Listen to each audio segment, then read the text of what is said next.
You're listening to the On the Mark Wrestling Podcast. Go for it, Jim. Climb the ladder, kid. Make yourself famous. A podcast covering all things WWE. I have now returned to save the WWE. NXT. The beautiful part of NXT is that when one dream ends, another dream begins. And AEW. Holy wrestling. I couldn't be more happy. Here are your hosts, Kyle Gagliardi and Jim Tucker.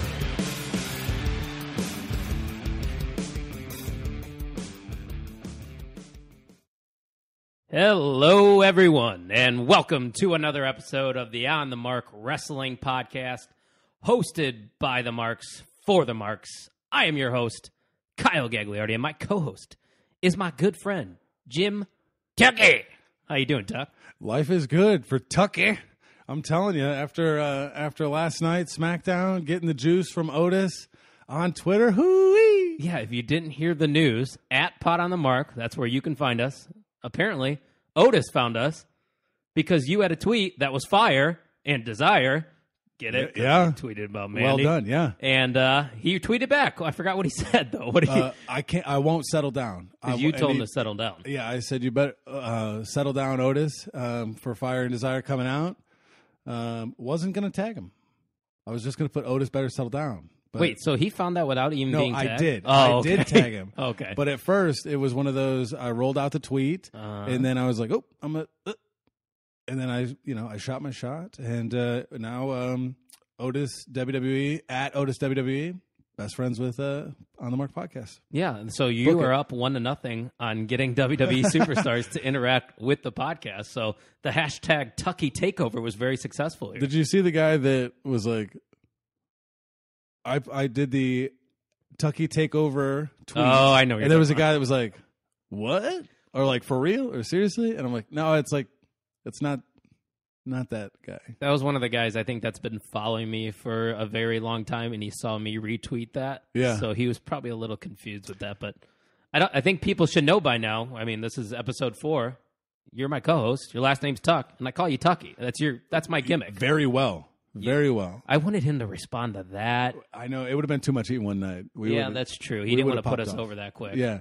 So it got us on the map a little bit. And, that's one of the most fun parts that I've had with this podcast is you and I, one of us, live tweeting, covering. It's been great interaction with a lot of strangers, too. A lot of random pops, especially when you get on those hashtags and you start searching and interacting with other ones. I get nervous. I'm like, there's a little bit of like, should I send this? I don't know. I almost sent a bad one out yesterday. We'll talk about that later. Honestly, I don't think anything's bad. I've noticed in the 8 years that I've been on wrestling Twitter, because at first I started tweeting off of my personal account, and I realized that probably only 2 of my followers on my personal account care about wrestling. So I said, I'm going to create my own account. The interaction you get with wrestling fans on Twitter is just phenomenal. Like, it's fearless, right? It's ardent. They will defend their claims. It's almost like you get on and talk about religion. Wrestling is a religion. That's the way I look at it. It is. Jake the Snake Roberts says wrestling is real, people are fake. And wow, I've never heard that. It was in one of the episodes on, was it The Wrestlers? Was it a network special? Or are you on talking Hulu? About? It was on Hulu. Oh, it was a series. Okay. It was The Wrestlers. I think it was The Wrestlers. It was great. But Jake the Snake was on one of them and was talking about the drama and things like that. And he jokingly said, wrestling's real. The people are fake. And, I think that's a very great quote right there. Yeah. But, that wasn't the only thing that we were, getting some positive feedback with. We actually just got picked up by the Daily Smart. Did you hear about that? I did. And that's very cool. They were not on my radar. And since diving into it, what a little treasure trove of content that they host, and we're really appreciative that they brought us on, and we're looking forward to it. Yeah, the reason I knew about the Daily Smart is I actually would get some of my news and rumors from their website. First off, didn't know they have an app, so if you got, the iTunes, whatever, the App Store, download the Daily Smart. It's on there. It's a great app. You get podcasts, you get news, you get videos. They got all the wrestling content you need, so you can follow them on Twitter at The Daily Smart. And we are also proudly a part of the Overtime Sports Network, as most people probably already knew. Tuck, give me a couple words about OTSN. Man, if you're not following OTSN, you gotta get on the bandwagon. You got to go to otsportsnetwork.com and @_OTSN. There was a new blog posted today, not about wrestling, No. about foosball. Yeah, I had to take the bull by the horns, I guess you could say, because it's kind of a dead period for the blog. But I understand that summertime, kind of the end of the summer, people are busy, grasping, trying to hold on to what bit of sunlight and sundress, and as Rat would like to say, $13 margaritas they got left, and we're getting ready to go into that groundswell of like fall, and I'm gonna put in some good work. So I appreciate you holding the rope. Yeah, somebody's got to do. I see what you did there, holding the rope. Wrestling podcast, Come on very good wordplay right there. Come on now. No, yeah, this is a great time too for the content. Like things are going to start to heat up, and if you want to talk about wrestling, blog about wrestling, we will add wrestling bloggers. So if that's something that interests you, slide in my DMs at 2SweetKyle or Kyle OTSN, or you could just contact Tuck over here at JimTuck89. Come on, Tucky. I'm surprised I knew your hat. Yeah, I appreciate that. And we have people that are willing to collaborate and work with as well. Mikey from Mikey and the Degenerates. His podcast is not a wrestling podcast, but he does wrestling content as well. So maybe you're a football guy, but you like to talk about wrestling too. Or we have room on the bus. Absolutely. Anybody is welcome. It's a great place to get your start. And speaking of starts, let's talk about Raw that happened this week. The show opened up with the contract signing that was moderated by Stone Cold Steve Austin. And, AJ Styles, of course, had to come out and, make his presence known. A brawl then ensued with the OC, Styles and Strowman. But it ended with something very sweet, Tuck.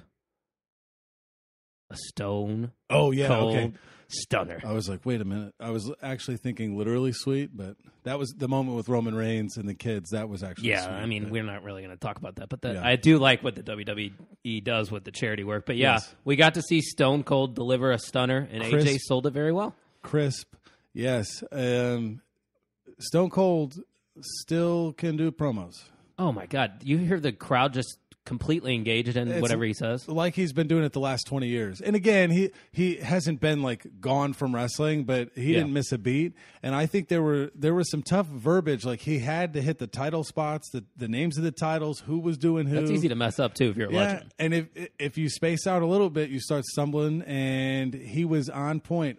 Again, very organic, but there were some things that he had to get in that he did, and it was entertaining. I think it was like 18 minutes. I mean, they were out there forever, and I watched the whole thing with interest. So makes me want to go back and watch all the other ones, which is, it brings me to a point. You told me to go back and watch CM Punk versus John Cena. Money in the Bank 2011. I would like to make that a part of the podcast where you tell me to go watch something from back yonder, and I will. And then the following podcast, I'll give my review. And like I said on Twitter, I could totally see how that match would grip a fan and be like, I at least have to watch the next episode. You have to watch the SummerSlam. You have to watch the Raws that followed that show. Rey Mysterio gets involved for a little bit, and then CM Punk makes his return with Cult of Personality. That was a very, very good time for wrestling right there. But I do have something off the top of my head that I do want you to watch. Go. I want you to watch, if you haven't already, have you watched the Shield's debut match at TLC versus Team Hell No and Ryback? Nope. The way they debuted in this TLC match was phenomenal, and that's what hooked me in being a Shield mark. Well, first off, I was there when the Shield debuted at Survivor Series, and then their very first match, I was like, all right, I'm sold. Believe in the Shield, all about these three guys. So, 2013 maybe? I want to say, I could be wrong. Maybe it was 2012, but TLC, Team Hell No, and Ryback versus the Shield. That's something you definitely need to watch right there. And the review, a little bit different style of wrestling, very holdy between a lot of long holds between Cena and CM Punk. It wasn't as fast paced from the get go as what I'm used to with some of the matches now. But the story, like you mentioned, John Cena not even doing his salute, really buying into the fact that he was not the guy that night. He was on the road later on. The John Cena CM Punk chant. There was a little barely. It was like okay, nope, we tried it, but it's not going to work. And Vince McMahon coming out, John Cena wanting to do it himself. Good story, good match. I'm glad I watched it, and I appreciate you for that. So 2 thumbs up on that one. Next one, I'll watch The Shield before the next episode, and we'll chat about that a little bit. Yeah, we'll definitely have to shoot the breeze about that. But yeah, I would have been one of the 5 people chanting for John Cena because back in the day, I mean, John Cena is always my favorite. I say he's the GOAT all the time. Mm-hmm. But I hated CM Punk because that's when you first start watching wrestling, you react the way that WWE wants you to. You boo the bad guys and you cheer for the good guys. But once you start to realize, it's all a work and you respect people's, being a good bad guy, then you cheer for those people. But yeah, that was definitely something that I recommend anybody watching if you have it. But let's move on. Go back here to Monday Night Raw this week. Cedric Alexander would then fight Styles right after getting stunned by Stone Cold Steve Austin. And Alexander gets a win because guess what? Oh, the OC has to pop up. Always. And guess who came to the rescue of Cedric Alexander? Well, it was kind of weird because there weren't jobbers out there, so I didn't expect it. But the Viking Raider experience of 2 people named Ivar and Eric. Yeah, that's it. Popped out, and there you go. So that was a fun, these people can fight other guys that you've actually heard of. Yeah. People that were former champions and not your local talent there. But what confused me the most about the whole thing about the Viking Raiders coming out is because I'm pretty sure they were working as a heel ever since they got called up from the NXT roster. So now, just because they come to the aid of Cedric Alexander, am I supposed to treat them as a babyface? Well, in the one match that they faced the Jobbers, the Jobbers came over from Pittsburgh. Oh, yeah. And they gave them it was actually a fairly good promo, I thought, for the Jobbers that didn't have any experience. But that might have been some cheap heat to try to push them as faces as well. But not enough to convince you that we want these guys to be faces. So I just think they didn't know what to do with the Viking Raiders for the longest time. And I guess that was an opportunity to, hey, let's put these guys into some meaningful feuds here. Can the ring handle a Viking Raiders versus Heavy Machinery matchup? I don't know. A lot of pounds. You're going to have to reinforce it like they always would do for the Big Show. Or, I don't know if you ever saw Braun Strowman go through the ring, too. I think he fought the Big Show. That happened on a Raw, I believe. I could be wrong. Couple of big boys. Yeah, so sometimes they do have to reinforce the ring. But, yeah, I found that very interesting that the Viking Raiders came to the aid of Cedric Alexander. But now, since Cedric Alexander won via DQ, he's got a title shot at Clash of Champions. Come on now. We'll talk about that a little later, though. Here we go. No spoilers here, people. Let's move on to the next thing that happened on Monday Night Raw. The 4 horsewomen were in tag match action. You had Becky Lynch and Charlotte Flair taking on Sasha Banks and Bayley. What were your thoughts on this one? It was a good match. I was happy with it. I liked the scrap at the beginning that it was so fired up that Becky Lynch and Charlotte Flair came down and started mixing it up. And it was a very solid match. I'm glad that Charlotte and Becky won. And I think it makes more sense, especially since it's the go-home show before Clash of Champions for them to get the win here. Flair ends up pinning Bayley after a natural selection. I, of course, thought this match was very good, but I saw a lot of criticism. I don't know if you noticed some of the spots that Charlotte had, but people were critiquing her botches that she had. Not her tightest match. No, it's not, but she's generally the best, and I wouldn't even say just female. She's one of the best talents on the roster that they have. But yeah, and you go to a baseball game, Mike Trout might go 4 for 4 with 3 doubles. He also might go 1 for 4 with a single. I was going to say 0 for 4, don't go there. Well, I don't think it was an 0 for because it was an entertaining match. I came away with it entertained, and the few botches wasn't. She has so much leverage. Greg Maddux as a pitcher, he got a little bit more plate because he was always around it, and so I wasn't turned off as much as some people were, but it was a good match. And, she's going to be ready on Sunday. She's going to show up. And, oh, yeah, absolutely. She's an 8 or 9-time champion, whatever it is by now. She's turning into one of the greats. I call her the greatest of all time. Some may differ, but, very good action there, and it makes sense going into Clash of Champions. Rey Mysterio's back. That's something, I guess. The match that they had wasn't bad. Have you ever seen any of Grand Metalik? Nope. No, he showed up and they got on that match, and now when he shows up again, I'm not going to hate him. Yeah, he was in the Cruiserweight Classic. I think that's what they called that tournament or something like that a couple years ago. That's something else you need to watch because that's basically when Cedric Alexander, Mustafa Ali, all these guys kind of made their debut in WWE. The Cruiserweight tournament was very good. Okay. But yeah, that's when I first saw Grand Metalik. I still was surprised that this match was very good, but when you have two luchadors going at it, they probably know each other's style very well. A lot of high spots.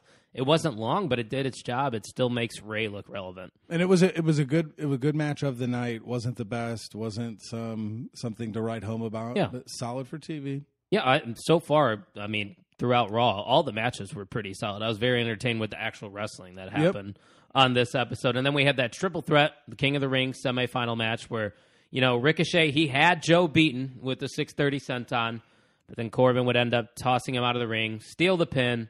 Baron Corbin will move on to the finals of the King of the Ring tournament it's not at Clash of Champions. Some people thought it was at Clash of Champions, but it actually will be on Monday Night Raw next week. But in Knoxville, Tennessee. So, yeah, Baron Corbin's in the finals. I know that excites one of our listeners. Is that Vogue? Now, after this match, Corbin got that sneak win, which didn't make him look as strong as I thought his match the previous week did, but seems fitting. We know he's going to the finals, and after SmackDown, we thought we didn't know who he was going to face, but the thing that interested me was they built up that decision between Ricochet and Joe, and then neither of them won. Yeah, I think they wanted just a way for Baron Corbin to maybe get that sneaky victory, and the only way he could do that is in a triple With the threat. other two, I don't know that you would pick him to beat Ricochet or Joe, how strong they are. Right. Let them tussle, let Corbin, which is now a verb, and move on. So I get it.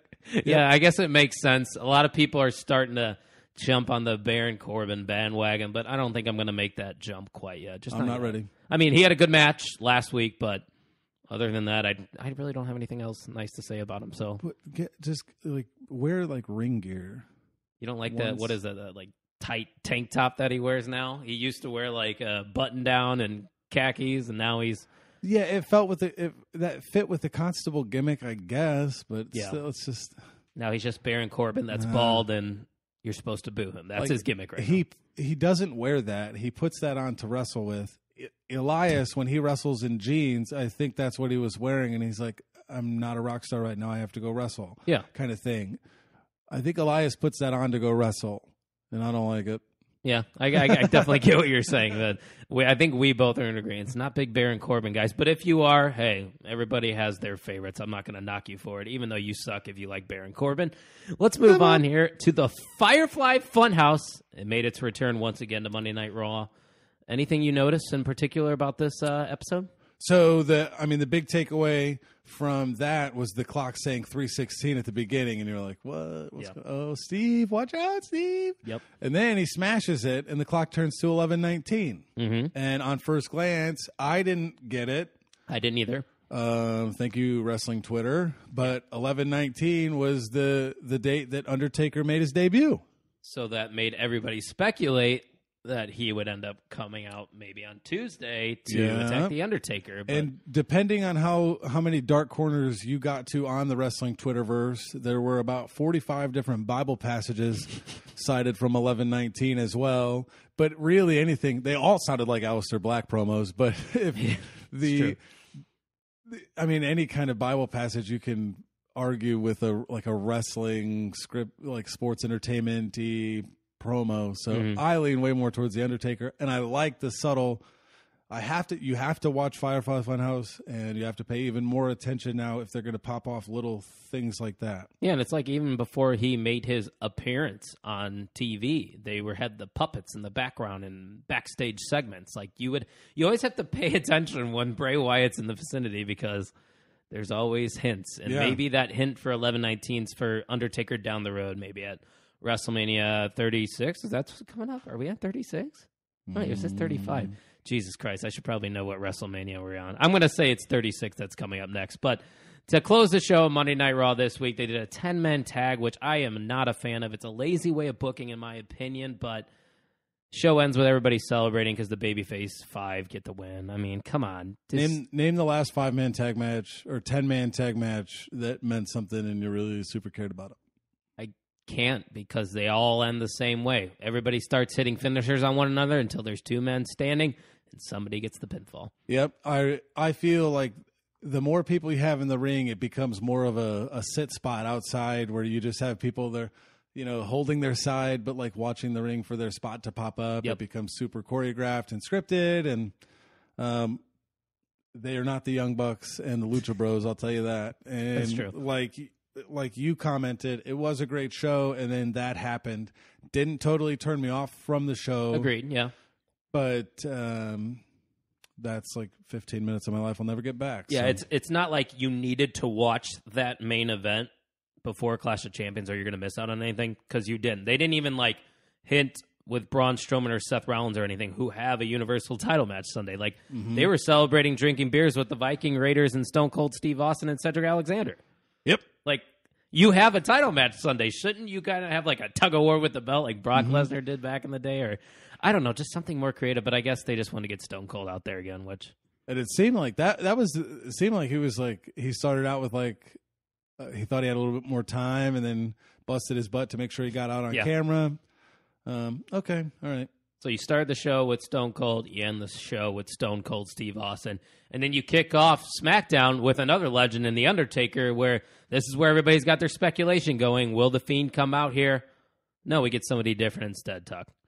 Yeah, I mean, when you think about The Fiend possibly popping up, Sami Zayn's like a close second. That's what I was thinking. I think that's the most logical choice, but I'm glad that it wasn't The Fiend and he had nothing to do with it, and WWE is showing patience again. Now, The Fiend showed up in a dark match against the B team. Cool. Yeah. But if you're comparing promos between Stone Cold Steve Austin and The Undertaker, one's in the big leagues, one was a T-ball game. And that's nothing against The Undertaker, but the hype on the Stone Cold promo was through the roof. And the Undertaker promo happened. Well, yeah, I mean, that's just an Undertaker promo. I mean, he's still very good at delivering those kind of stuff because he is the dead man. It's kind of that slow delivery, as the corny punchlines, rest in peace, blah, blah, blah. But Sami Zayn comes out. I get a text from the guy that was supposed to be on the show, Aaron Orlos, because he's always texting me during these shows. Yep. And he goes, I just hate this Sami Zayn. I go, isn't that the point with this Sami Zayn heel turn? Aren't you supposed to hate? He goes, he's just annoying. Bingo. Well, I think so. The job well done. Yeah. Tip your cap. That's because I saw that critique with the Iconics when they debuted. They were like, oh my God, these girls are so annoying. Is that all they do is talk? What are they supposed to do? They're the Iconics. They're supposed to be the snobby little, popular chicks that everybody hates. So get under your skin and job well done. I mean, there has to be a reason Sammy came out with The Undertaker. Somebody saw something in Sam and they knew that he could contend with The Undertaker on the mic at least. Probably didn't draw his name out of a hat. No, I wouldn't have been surprised if that was the method, but I thought Sammy did well. Yeah, I was entertained. I thought he brought good points, and then he got chokeslammed. But what did the opening segment do? Nothing. Did nothing for anything really. It's just we're in Madison Square Garden. Let's show off The Undertaker. Yep. And sometimes they do that when they're in big venues, so I guess it makes sense. But if you're looking at it from a Road to Clash of Champions standpoint, did nothing for the show in general right there. So nope. After that, we had The Miz go up and battle Andrade, and then he was attacked post-match, of course, by Nakamura after picking up the win. A lot of people seem to be frustrated once again. Andrade getting another loss here. I saw you tweeted from our account. You were a little curious on what the plan is here with Andrade. Got zero answers on it either. I like Andrade. I think he is a good wrestler. Very good. And I think he could be stronger. I think they're confused with what to do with him as well. And then you've got Nakamura on commentary without Sami Zayn, which means you heard nothing.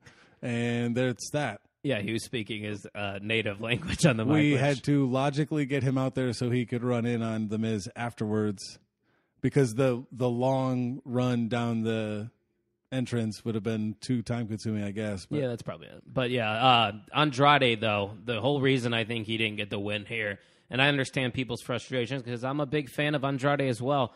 The Miz is facing off in an IC title match on Sunday. You're not going to have him lose to Andrade, who's not even on the card, when Nakamura's there. It's just not going to happen, people. You got to look at it from that perspective sometimes. And, that's why The Miz picked up the win over Andrade here, and I guess this Nakamura-Miz feud is okay. I mean, what are your thoughts on this? Not invested. I like Shinsuke, but I'm not invested in this one.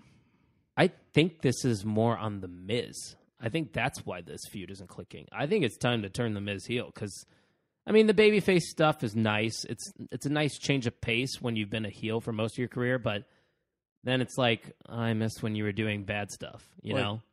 And he's better at being a heel. Absolutely. Play to your strengths a little bit more and do that. I want to see the Sammy and Shinsuke thing build a little bit more, and Yeah. I'd like to see that, but you could put this on the pre-show, and I wouldn't be mad about it. Yeah, I wouldn't be surprised if it is. The only one I know for sure that will be on the pre-show is the Cruiserweight match, which we will touch on in a bit. But, Rowan came out, Eric Rowan. He does have his first name. Let's not forget that, people. He tried to cut a promo, but Roman Reigns interrupted. Yeah, I don't know how he gets a fork to his mouth through the beard and the mustache. There's a lot going on. I was okay with the promo.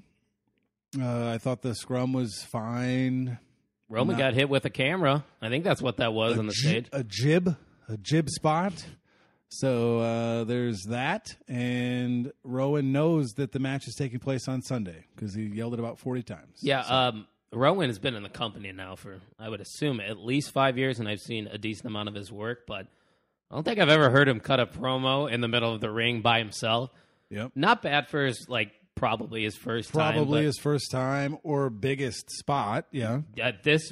Having a singles match with Roman Reigns is a big deal for a guy like Eric Rowan, who historically has just been a member of the Wyatt family. Yeah, I'm excited to see what they do with him because they are spinning him as a little bit smarter of a big man. Right. He's an intellectual. A little more calculated, intellectual. So we'll see. Yeah, and then in between all that, our boys, Heavy Machinery, they got their squash match in. And you had another good tweet. It was when Mom's Meatloaf's ready. Yeah. That was Mista was watching with me, and she was trying to talk at me, and it will not let me screen record Hulu. It won't let me do it.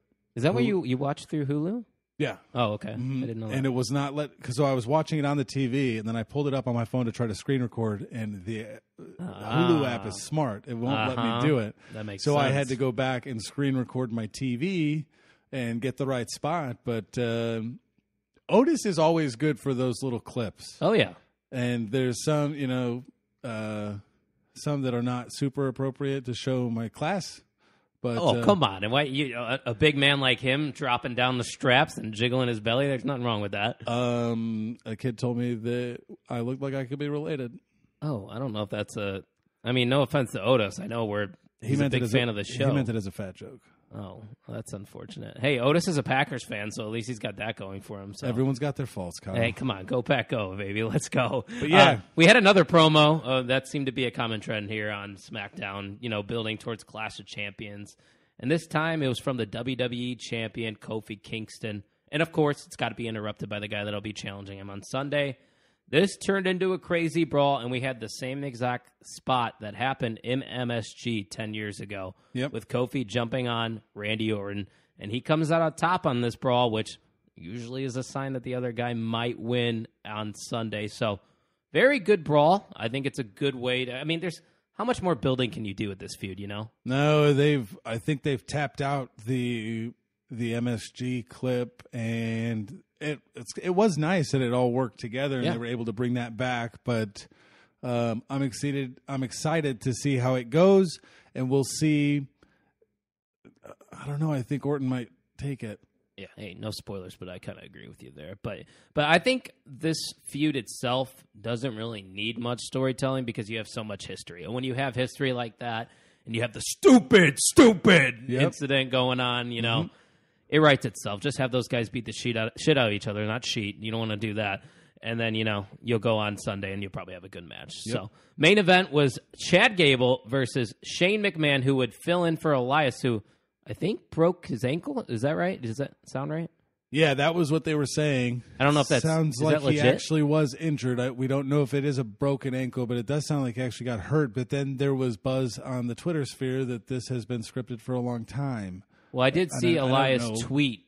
I think I'm going to try to pull it up real quick here, but I think he said something along the lines like "You're welcome," which is kind of weird for somebody to tweet out of nowhere. Oh, there it is. I did this for you. That's literally what he just tweeted today after not tweeting for a while. I did this for you. So is he basically saying he sacrificed himself for Gable to go to the championship? Like, what does that mean? Shane. Is he pissed? KO Shane. Yeah. Yeah, I don't know. I got. Yeah, I mean, Elias just these superstars love Twitter because they can just get people guessing, and it works most of the time. But yeah, the main event was Chad Gable versus Shane McMahon with Kevin Owens as a special guest referee. Gable would get a quick victory because Kevin would quickly count, but Shane would say, "Hey, we're making this a 2 out of 3 falls match." Yeah, Gable gets the pin in 31 seconds, which is about as quick as I last too. And good to know.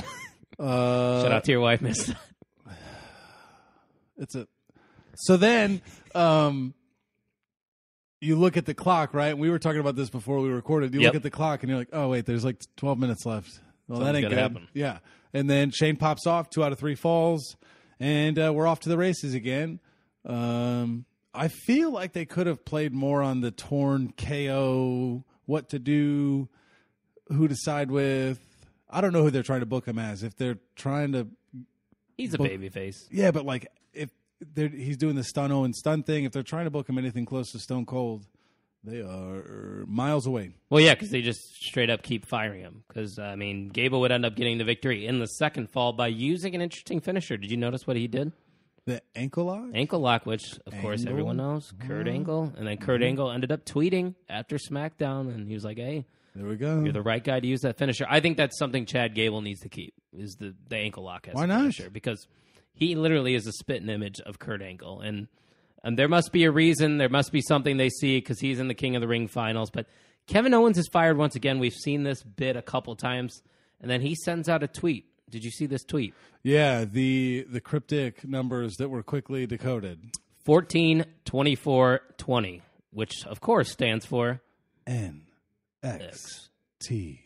And there's always been these rumors because Kevin Owens is really good friends with Tommaso Ciampa. That he would end up making his way back to NXT. And then there's always these murmurs of people saying maybe he joins the Undisputed Era. I don't know, but I guess from a logical standpoint, him being fired from WWE makes him available for NXT. You know what I'm saying? Yeah, and that's a push for NXT going live. Yeah, that's a guy. They go live next Wednesday. Mm-hmm. Why not show Kevin Owens on that show? People know who Kevin Owens is. He's a former Universal Champion. Look what Cesaro did for the NXT UK show. Yeah, I actually watched that show. Did you? Mm-hmm. Nope. No, you didn't see any of that. That was a busy weekend, man. There was a lot of wrestling. A lot of wrestling all out. NXT UK. I still have to go back and watch the Walter match because that was the match of the weekend, according to many, or if not top 2. Take out stipulations, it was the best. Yeah. But it just so happens the Young Bucks and Lucha Bros get to, have ladders and tables involved. So it's kind of cheating in my opinion. Because you can make any match good. Or I shouldn't say good, but more entertaining. You have more options with more options. Yeah, more spots. So, yeah, that's basically all we got from what happened this week on live television. I was watching NXT before Tucky got here, but, not really much going on. It's basically like we said in our last episode, they're kind of just trying to get by before the live show. Boarding up the windows before the storm comes. Just holding steady. Yep, September 18th is when they will be live on the USA Network. I did verbally commit to playing trivia next Wednesday night, which I might have to cancel because I totally forgot. This is the very first time NXT is going live on there. For 1 hour. Oh, yeah. Well, then again, maybe if it's only 1 hour, I can skip it, record it. It's interesting because they're going to go to the full 2-hour show. And again, it's a conflict with Suits. USA has Suits for 2 more episodes to run the season off. Yeah. The season finale's in 2 weeks. They've got 2 more shows, so they're going to do the first hour on USA, the second hour on the WWE Network, which is kind of weird. Wait, they're doing that next week? Mm-hmm. Oh, I didn't know that. I thought you were just saying they were straight up 1 hour on television. That's it. It is. The 18th, 1 hour on television, 1 hour in NXT. It's a 2-hour show. Yeah, that's what I didn't know that part of it. The second part, that there's a second hour on the network. So if you want to go catch the second hour where Roderick Strong is going to face off against the Velveteen Dream, it's free for new subscribers for 30 days. Yeah, and you can also book Rhea Ripley and Shayna Baszler. Granted, we were watching that right before we recorded here today. Maybe that match actually finished. I doubt it. There was about 10 minutes left on the show. They probably didn't get to finish that actual match. But not with those two. Yeah, definitely not. They're probably saving that for next week. Should be a very, very good show. Can't wait to watch it live. But another show that I'm pretty excited for this Sunday is Clash of Champions, which, of course, every championship will be on the line. Might as well start with the Cruiserweight Championship. That's still a thing, even though 205 Live is not. I just heard that news. I don't know. I think I told you right before we recorded. So Yeah, rest in peace. Yeah. 205 Live. Did you ever watch an episode? Nope. Okay. Well, you must know a lot about these guys. Drew Gulak is the Cruiserweight Champion. He's going up against Humberto Carrillo and Lince Dorado, which is a part of the Lucha House Party. Who you got? Lince Dorado, Lucha House Party. I know them. You know, that's a great explanation for a pick, but, usually when I'm doing these prediction shows for the Cruiserweight match, I kind of just guess. So, I'm going to go with Humberto Carrillo. That was a solid R roll right thank there. you. I didn't see that coming. Yeah, Because I thought you said Humberto kind of white. Yeah, well, With I was... that, rolling that R. Humberto. Okay, that's hard for me to do. Humberto. Yeah, I'm very white, 100% white, to confirm that right there. But Confirmed. let's Nailed move down. on to a match that probably also might be on the pre-show. The Women's Tag Team Championship match with Alexa Bliss and Nikki Cross, who are the champions, versus Fire and Desire. Who you got and why? I got Alexa Bliss and that rat from the New York subway, Oh, God. Nikki Cross. Don't you just hate that storyline that they're basically going off of? Okay, so here's my flaw with it. You got Mandy Rose bullying Nikki Cross for her looks, and Alexa coming down defending her friend when she did the same thing to Nia Jax. Yeah. So she's hypocritical, which that is Alexa Bliss, I guess. But I don't think Fire and Desire have enough heat Pun to win intended. it. Bliss and Cross with the dub. Yeah, once again, with this whole "you're ugly, I'm beautiful," this is a feud that's been done multiple times. And then you got, the other girls. You got Alexa Bliss and you got Sonya Deville. What's their involvement with this feud? They really aren't doing anything. It's basically just a side feud with Nikki and Mandy Rose. I don't like it. I mean, of course, eventually I think Fire and Desire will get their chance with the belts, but it just doesn't make sense for me right now. So I'm also going to go with Bliss and Cross. So we're going to go with the same pick on this one. Let's go to another tag team championship matchup. This one for the SmackDown, the Blue Brand. We got the New Day, which I totally forgot they were the tag team champions because when's the last time they've been in a TV? And that's why I think they're not going to win it. Oh, okay. So, yeah, they're going up against the Revival, which have been basically working with Randy Orton, FTRKO, I think is what they're calling themselves, Forever the RKO. Yep. So, yeah, you're thinking Revival here. I do. I think the Revival and Randy Orton both come out strong at the end of this pay-per-view. I already said that. Well, all right. 7 minutes ago. All right, fair enough. Well, is it exactly 7 minutes ago? Do you got Zigzag. We'll talk about that too. that? Oh, wow. But you're on fire. I am. And Desire. All right, I'm done. I quit. I'm leaving. Otis See ya. was. So I think the New Day haven't been around, haven't been pushed. I think the Revival come in, sneak, win the belts. I think it's not a New Day. It's a bad day. Okay. On Sunday. So right now, all the New Day is holding the gold. And if the Revival did win and Randy Orton did win, then they would all be holding the gold. So you kind of got like two, I guess you would call them factions. Yeah.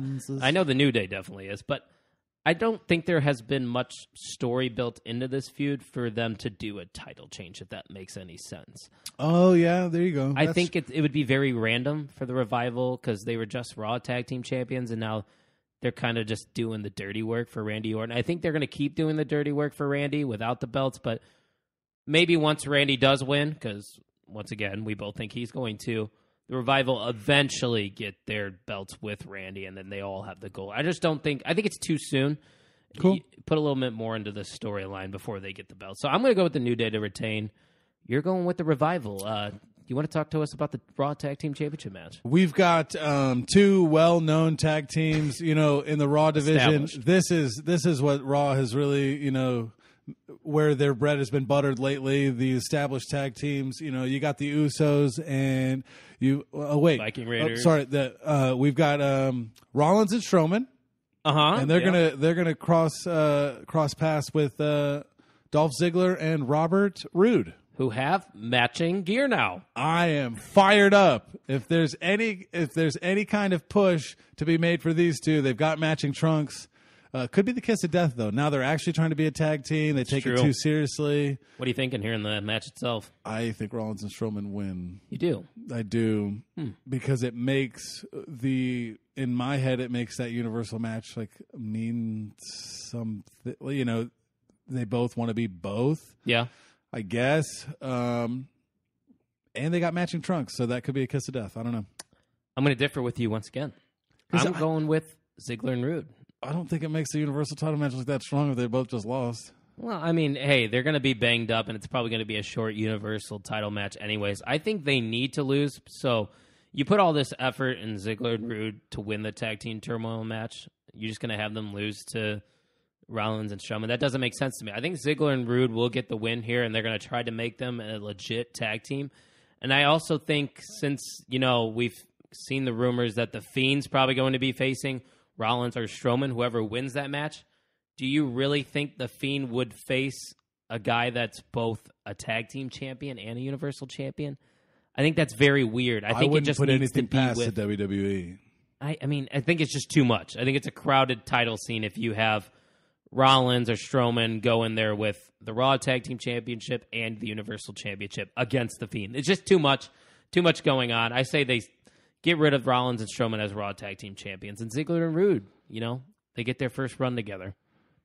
We are disagreeing a little bit, which is good for conversation. That is very good for conversation. Honestly, if I were to, if you know how you do, confidence things, Yep. This is my number one confidence. I think Ziggler and Rude's a lock. Ooh. Lock it in. That's Gag's lock of the week Lock it right up. there. Yeah, so if you're a gambling man, go with Ziggler and Rude here. That's what I got to say. Gambling with Gags. Shout out to the Overtime Sports Network. For the 2.5 episodes. All right, let's not talk about how long it lasted and whatnot. It was a star that shined bright and burned quickly. I want to blame me going live for it actually burning quickly. So Okay. tell us about the United States Championship match. We've got AJ Styles squaring off against the copyright C in your notes means champion. Okay, Yeah. I just got that. I'm like, why does he have New Day copyrighted? I make a very structured doc. It's nice. And they're all first, and this is very. You don't get enough appreciation. I don't fuck for around your, here, Tuck. I don't fuck your around. your note game is strong. Thank you. AJ Styles squaring off against Cedric Alexander.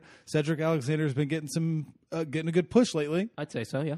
I'm going to take AJ. Yeah. AJ's too hot. And I think I'm more confident in that one than your Ziggler Rude pick. this would be my number 2. This is my Tucky's lock of the week. Oh, now you're stealing my thunder. You duck it! There you go. Yeah, there it I is. just say it in my half-hearted impersonation to try to get you at full bore, and You it gotta works fully commit. That's every the thing. time. Fully commit to the character. That's I what also I do. try not to make our listeners' ears bleed. I don't really give a shit. That's what I do. I just people that listen to me on Family Divided know I sometimes yell. Even though T-Walk probably yells a little more than me. And he kind of just says cuss words just to say King them. Cranks. That is King Crank. Shout out to my cousin. Who Part you of the picking? Overtime Sports You're Network. taking AJ Styles. I'm taking AJ. He's way too hot right now. I mean, he's got a great thing going with the OC. He's been featured a little bit in the Universal title scene. It might be hinting towards something in the near future, but Cedric Alexander's time will come. I believe in him. I think he's got a good character. He's a very pure babyface, but not right now. Not at Clash of Champions. I'm going with AJ Styles. So Same. we got an Intercontinental Championship matchup. We kind of touched on this a little bit on our SmackDown talk. Is Shinsuke Nakamura takes on The Miz with Sami Zayn on the sidelines. What are you thinking here? I got to go Shinsuke. Yeah? I think they've pushed him a little bit more recently with the Sami Zayn. I don't like what they're doing with The Miz right now. We can both agree on that. It's not the strongest flame I've seen from him, and I like him better as a heel. So I think they're going to have Shinsuke retain and do more with the Sami Zayn Shinsuke pairing. Thoughts? Yeah, no, that's a very good point right there. I also am going with Shinsuke, but the only reason I could see The Miz winning is them trying to have somebody past Jericho for Intercontinental title reigns, because that's such a WWE thing to do. It's a very petty thing. Oh. And The Miz is very close to passing Jericho, so maybe if they just throw Miz a bone and maybe he loses it on SmackDown or And something. then Miz goes to AEW and becomes that champion. I think he would be a great AEW World Heavyweight Champion, but I don't think we're ever going to see that. The Miz is WWE through and through. He has his own reality show now. And Yeah. I don't. He's ever not see going to that. be popping off brands, yeah. No, definitely not. Shinsuke, I would never count that out. That's something I would never count out for sure. But I agree with you. Let him ride with Sammy, see where this can go. Nakamura retains here in the IC title match. The only non-title match we have on the card right now is Roman Reigns versus Eric Rowan in a no DQ match that makes things a little bit more interesting, Doug. It does. It's going to add more toys to the toy box. I am not entirely fired up about the match. I hope it's a good one. I'm excited to see what Rowan does on his own with a bigger spotlight against Roman Reigns. Who do you think will win? Wait, you didn't give your pick, did you? I always go first. I want to hear what you say and then agree or disagree and then pick the other one probably. This doesn't look as easy as you think because I think the no DQ stipulation makes me wonder, is Daniel Bryan going to get involved? Or is Luke Harper going to return? Luke Harper was part of the Wyatt family with Eric Rowan. It's always been those rumors that he's been cleared. I don't know if they're going to throw him into a little faction with Daniel and Eric or whatnot. They used to be a part of the Bludgeon Brothers together, but something tells me that no DQ stipulation is there for a reason, and it's maybe for Eric Rowan to get a big win. With that being said, we'll go with Roman Reigns. It's just the safe pick. And that's the thing with when you add stipulations, it makes the slimy guy a little greasier or a little slimier. Yep. And I think it does give Rowan more options. You know, he's a big jib guy. You know, throwing the camera at Roman. That was kind of funny though. I enjoyed that. It was at least different. So I'll take Rowan there. Oh, Eric Rowan guy. I'm not a huge Roman Reigns guy. Oh, you're not? I never really knew your true opinion on him. I'm okay with him. You're okay? You wouldn't boo him? No. I'm content. okay. Yeah. Okay. Well, before we talk about the SmackDown Women's Championship match, I think we got some breaking news here. Oh, let's go. I can cut it in. This is an On the Mark breaking news update. Let's go. Here we go. This is from NXT for next week. Shayna Baszler's next challenger will be determined in a fatal four-way during NXT's 2-hour live premiere. The 4 contestants, Mia Yim, Candice LeRae, Io Shirai, and Bianca Belair. Very interesting match there on the first episode on the USA Network. There we go. I'm very surprised to see Mia Yim getting another opportunity because I did not like her match with Shayna Baszler. But if you were to pick one of those 4 girls, who would you take? Bianca Belair. You think she's going to get another opportunity? Sure. I like her. And the hair thing is wild. I want to say Io, but Io's a heel, and so is Shayna. So would they really do heel versus heel? No. I don't know. Io's right now, she's my favorite thing in NXT. When they turned her heel and she's got a new Titantron, new flashing lights and everything, I don't know if you've seen it yet. Fantastic work. I'm a big Io Shirai guy. So, speaking of new Titantron, new entrants, let's talk about what Bayley doesn't have. Yeah, that. She's still waving to the fans, and she still has the Bayley buddies. Maybe they're still stitching the middle fingers on the Funflatables. Yeah, I don't know. Wait, they don't have arms. There. Yeah, they. Okay, wait, that's I think awkward. they do, don't they?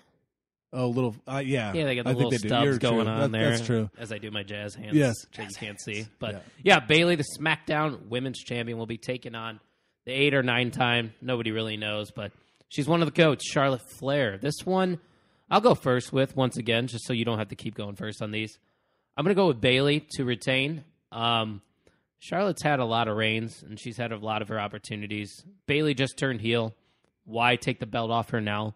Let her run with the championship as a heel, see what she can do, and then eventually she can lose the strap. But I think it's too soon. I'm going to say Bayley retains here. I'm going to agree with you. I think the Charlotte and Becky winning, especially with Charlotte pinning Bayley, sets up the Bayley gets the W type thing on Sunday. Good so point. I'm gonna pick up with Bayley as well. Yeah, that's a common trend that diehard wrestling marks seem to notice is if you come out on top on the go home show, your odds that Sunday aren't that good. But Raw Women's Championship, Becky Lynch will be taking on Sasha Banks. This one is very interesting. To me, this is a coin flip. I don't know what your thoughts are on this match. Same thing. It's tough. Are you done with Becky as champion? I don't know. Has Sasha been back long enough to get a pop? Got to pull the trigger, Tuck. I'm letting you go first. Sasha Banks does not win against Becky Lynch. Are you saying not winning the belt? She does not win. Okay. Becky Lynch retains. Okay. I'm going to go sort of along those lines. I'm going to say Sasha Banks wins via DQ, so she doesn't win the title. I think they're going to continue to, progress with this feud. Because Hell in a Cell is not that far away. Yeah, I think it's the next pay-per-view. I'm almost certain it is because it is, and it's early October too. So put these two in a cell, see what they can do, and that's when you let Sasha win. But yeah, I'm going to say Sasha wins via DQ, whether she just snaps and uses a chair or something, a belt, or maybe even Bayley gets involved. Not a kendo stick, man. I hate the kendo sticks. Oh, the women's matches, they love their kendo sticks. Yeah. So yeah, we both technically are going with Becky Lynch to retain here. So we got two more big matches here that could go either way, but I think we know where we're going with this one. The WWE Championship is on the line. The champion, Kofi Kingston, who's had a tremendous run ever since he won at WrestleMania, takes on the Viper, Randy Orton. What a 2019 run for Kofi Kingston that I've been behind. So have I. And now I'm excited to see Randy Orton win and see how that goes. Yeah, I'm totally in agreement. I think everybody saw this coming. Randy Orton winning makes sense. Kofi had his run. It was a very good one. There was not a point in time during his championship run where I was like, okay, this is getting old. I just think right now with the timing and the feud and the role that Randy Orton's been on with his promos, he's Mr. Reliable. He's a 13 or 14-time champion. You can't go wrong putting the belt on Randy Orton here. If Kofi wins again, do you think it gets old? Yeah, I think you would have you to. Feel like, would you feel like, man, okay, Kofi's champion again, okay. I don't know who would be next. That's the problem. Yeah. You get to a point where you're running out of challengers for Kofi to face. And honestly, if I saw Kofi retain here, I wouldn't want to see Randy Orton get another match, for one. And then after that, I'm kind of like, okay, Kofi, you've had a really good run, but how long can we stick with this New Day shtick? Yeah, he already beat Daniel Bryan. Yeah. So he can't pop up. Samoa Joe's been beat. Dolph Ziggler's been beat. Roman Reigns. But they're both babyface. It just doesn't work. Oh, that's true. Like, yeah, there's not Samoa Joe. There's not been a, done. a proper opposition in that right. Here, I'll give you one. Baron Corbin. Randy Orton better win. Yeah, I totally agree. We need to be in the building to make sure Randy Orton wins. I think when we go to Survivor Series, Randy Orton will be WWE champion. That's my bold prediction here. Okay. So we got one more match here, Tucky. It's the Universal Championship match. Both of them, well, probably not at this time, according to my prediction. Probably, maybe, could be, but aren't, but might be. Raw Tag Team Champions are going against each other for the Universal title. Tuck, who you got? I'm going to go with Seth Rollins. Any reasons why? He hasn't been champion long enough after he lost. I think it's been a little bit of a rocky road. Yeah. I think they're trying to book him as best in the company. I want to see Braun as champion. You're a big Braun guy. I like Braun Strowman. Yeah. And I'm not going to apologize for it if that's what you're asking. You don't have to. Because he even told Seth on Monday that he's going to open up a can of whoop ass. Okay. Steve Austin said that one time. You ever heard of him? Yeah. Heard of him? I may have heard of that guy once. Yeah. So I want Braun to win. I think Seth will. And it's going to be nice to watch a pay-per-view where Paul Heyman and Brock Lesnar don't show up. Don't jinx it. Damn you, Tuck. I think you just jinxed it as you're knocking on wood right now. I don't know if they can hear that, but Seth Rollins, that's your pick. Not confident. It's not a lock. Kyle? I also am going with Seth freaking Rollins, but the only reason I could see Braun winning is because of the Fiend lurking in the shadows, because Braun and Strowman and the Fiend have more, history and a past. They were part of the Wyatt family. He brought him into WWE. What does Seth Rollins and Bray Wyatt have? I mean, yeah, the Wyatt family feuded with the Shield, but that's not as strong. No, you had family ties. The tether and responsibility of one to the other between the Fiend and Braun Strowman makes for a better pairing. That's why I'm taking Seth. Don't get me wrong. I'm 100% behind Seth Rollins here, but maybe Braun's a transitional champion to get to the Fiend. I thought you were going to say transgender. Oh, that's Nyla Rose, and we're not talking about AEW right now. Yeah, I think that's a good way to end our Clash of Champions previews and predictions. So after another clean hour on our part, we've got Clash of Champions coming up, and then we will cut through. Basically, our next episode, we will do Clash of Champions, recap Raw and SmackDown, and kind of package all of that together. What are you thinking? Next Friday morning release? Probably Thursday. Thursday night? I don't have a game Wednesday. I have a game Thursday. So, I'm thinking Wednesday of next week we record again, wrap up Raw and SmackDown. Looks like I'm out on trivia then. Oh, yeah. You're super out on trivia. Yeah, we can record it at trivia. Okay, yeah. Right at the Three Monkeys pub. Yeah, that sounds like great quality right there. That's what they want. We're not afraid. Come on. Sponsor us, guys. We're not begging. Going into next week, looking forward to it. Hit us up on Twitter at @PodOnTheMark. # Kyle's giveaway again. You have to listen to episode 3 to figure out what that's about. Guess how many people we have entered? Oh, 2. 2? Yeah. Who are you thinking of? Bogus? And? You? Mikey Wilson. Is that Mikey Wilson? Yeah. So I'm going to close that giveaway our next recording. So I will announce the winner next week. Okay. # Kyle's giveaway. That's right. We're going to give away an AJ Styles. Well, Kyle is. It's called Kyle's giveaway. Yeah, Kyle, it's a basic AJ Styles blue figure that is on my display right now, actually. But I'm going to get you a new one. Yeah, you're not going to get Kyle's. His is taken. I haven't played with that one. So until next time, for Kyle Gagliardi, I am Jim Tucker. Thank you for listening to the On the Mark Wrestling Podcast.